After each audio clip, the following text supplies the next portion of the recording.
News 19 और आज का मतदाता टीवी में डॉक्टर अंशुल गर्ग जी आपका स्वागत है।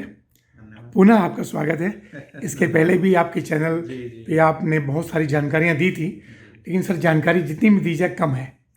सर आप ENT स्पेशलिस्ट हैं, तो मैं चाहूँगा कि जो इसमें ठंड का मौसम चल रहा है और जो सबसे बड़ी दिक्कत है कि बुजुर्ग और जो युवा या महिलाएं जिनको काम करना बहुत आवश्यक होता है, उनको किस बात का ध्यान रखना चाहिए कि उनको इस बीमारी से दूर रहे वो?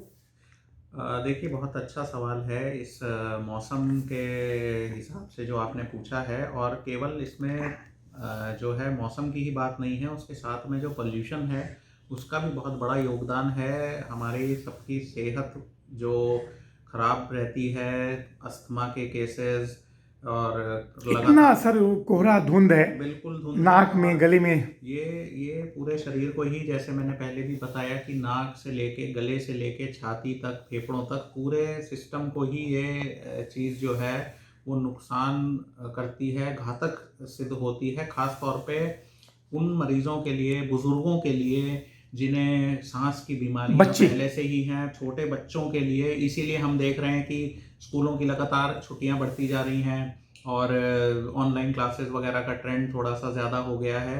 तो ये सब चीज़ें जो हैं वो इसी वजह से हैं, ना केवल ठंड, बट ठंड के साथ साथ जो ये इन्फेक्शन और ये पोल्यूशन जो फैल रहा है, ये बहुत हानिकारक है, जिससे हमें बचाव बहुत ज़रूरी है। बुज़ुर्ग घर में ही रहें, मॉर्निंग वॉक वगैरह इस अवॉइड मौसम करें। में अवॉइड करें, ना करें, क्योंकि ना केवल सर्दी और छाती में जकड़न का संभावना रहती है, बल्कि जो है पोल्यूशन की वजह से, प्रदूषण की वजह से, धुएं की वजह से छाती पे, फेफड़ों पे इसका दुष्प्रभाव पड़ता है। इस मौसम में COPD या इस तरह के जो जो छाती के बीमारियां हैं वो काफ़ी ज़्यादा बढ़ जाती हैं इस समय, ऐसा देखा गया है।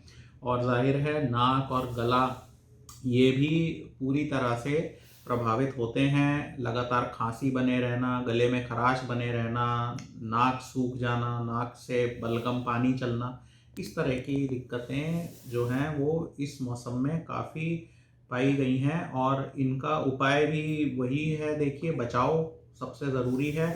मास्क हमेशा अपने साथ रखें, मास्क लगाएं जब भी बाहर जाएं।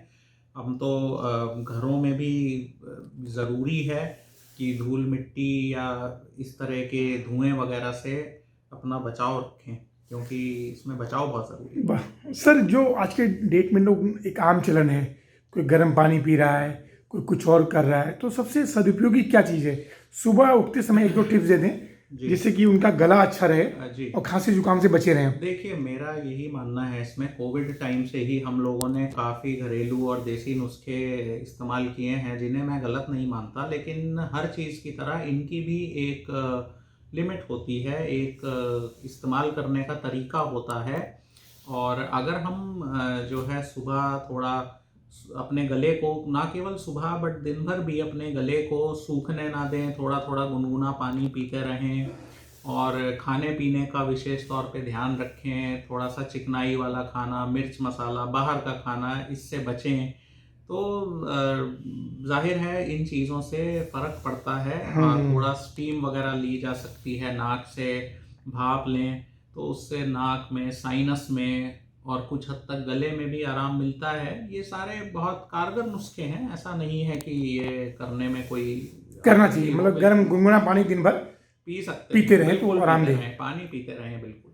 सर एक जानकारी मुझे हुई, कुछ लोगों को एक नाक बहने की ना, वो परमानेंट एक बीमारी होती है, जी, तो उसके लिए वो आपसे संपर्क कर सकते हैं या उस बीमारी से कैसे बचें वो? देखिए, अब नाक जिनको का, जुकाम कहते हैं रेगुलर होता है। मैं समझ गया। देखिए, रेगुलर जुकाम जो होता है वो ज़्यादातर एलर्जी की देन है, वो एलर्जी की वजह से होता है। वो, उसको हम एलर्जिक राइनाइटिस कह सकते हैं। हालांकि मैं अभी, बड़ा जनरल टॉपिक है, इसको कैटेगराइज नहीं करना चाहूँगा, लेकिन जो जिन्हें ज़्यादातर सीजनल या कई केसेस में पूरे साल भर का जुकाम रहता है, ठंडे गर्म से हो जाता है, तेज़ स्मेल से हो जाता है, वो ज़्यादातर एलर्जी के शिकार होते हैं। तो उसमें भी यही हम कहते हैं, एक तो बचाव सबसे ज़रूरी है, मास्क का प्रयोग करें, घर में जो है पेट्स वगैरह का जो है थोड़ा सा उनसे बचें। एक चलन हो गया है पेट्स रखते रखते। जी जी, पेट्स से कई बार कुछ उनमें एलर्जी होती है जो आप अफेक्ट करती हैं। गद्दे वगैरह झाड़ते रहें, बेडशीट्स वगैरह चेंज करते रहें। तो ये तो एलर्जी वाली चीज़ें हैं जिनको साल भर नाक से पानी आना, जुकाम होना, छींके आना, नाक बंद होना, ये जो दिक्कतें हैं ये ज़्यादातर एलर्जी की वजह से। मतलब वो ठीक हो जाएगा, कोई दिक्कत वाली बात? वो देखिए, एलर्जी जो है ये जड़ से इतनी आसानी से नहीं जाती है, पर कुछ उपायों के चलते, जैसे कि एक तो सबसे पहला उपाय बचाव हुआ इससे, और उसके अलावा जो है वो कुछ समय समय पे मेडिकल उपचार जो है वो इसको कंट्रोल कर सकता है। सर, एक मेरा सवाल सभी डॉक्टरों से मैं यही पूछ रहा हूँ कि गाजियाबाद के विद्यार्थियों एवं मरीजों की अच्छी देखभाल के लिए क्या सरकारी मेडिकल कॉलेज गाजियाबाद में खोलना चाहिए? देखिए, बिल्कुल इसमें तो कोई दो राय नहीं है। हम खुद ही देखते हैं कि डॉक्टरों की संख्या और हिंदुस्तान की आबादी में जो गैप है वो बहुत ज़्यादा है। तो मेडिकल कॉलेज, हालांकि सरकार ने काफ़ी मेडिकल कॉलेजेस खोले हैं। गाजियाबाद में नहीं है एक भी सर? नहीं, गाजियाबाद में नहीं है, पर आसपास काफ़ी मेडिकल कॉलेजेस हैं और प्राइवेट कॉलेजेस भी कुछ हद तक उस कमी को पूरा करते हैं। लेकिन हाँ, प्राइवेट कॉलेज की फ़ीस और ये सारी चीज़ों का बहुत एक अलग वो रहता है। तो हाँ, सरकारी अगर मेडिकल कॉलेज हो गाजियाबाद में तो बहुत अच्छी बात है। हेल्थ सेक्टर और मजबूत होगा। बिल्कुल होगा। और निम्न और मध्यम वर्ग के बच्चे जो है पढ़ाई कर सकेंगे। बड़ी महंगी पढ़ाई हो गई है सर। बिल्कुल। सर, अंत में एक सवाल और। देश के प्रधानमंत्री नरेंद्र मोदी जी 22 तारीख को अयोध्या में जो राम मंदिर है अयोध्या में प्राण प्रतिष्ठा करेंगे, उस दिन के लिए देशवासियों को क्या संदेश देना चाहेंगे? मैं देशवासियों को बहुत बधाई देना चाहूँगा दिल से। और उस दिन दिवाली मनाएं। बिल्कुल दिवाली मनाएं, दिए जलाएं और प्राण प्रतिष्ठान में पूरी तरह से सहयोग दें। तो यही मेरा वो है सबसे निवेदन। अंत में एक सवाल और, मैं आपको बार बार डिस्टर्ब कर रहा हूँ। गणतंत्र दिवस भी आ रहा है जी, उसके लिए कुछ देशवासियों को संदेश? मैं तो हमेशा यही कहता हूँ कि अपने और अपने देश की जितना हो सके देखभाल करें, देश की सेवा करें और आसपास जितना भी आप सेवा कर सकें वो करें। क्योंकि अगर हमको कुछ ऐसा दिया है ऊपर वाले ने कि हम किसी की सेवा कर सकें, तो हमें क्यों नहीं करनी चाहिए? वो मौका मिला है तो करनी चाहिए। अगर मौका मिला है तो बिल्कुल करनी चाहिए। देश सर्वोपरि है।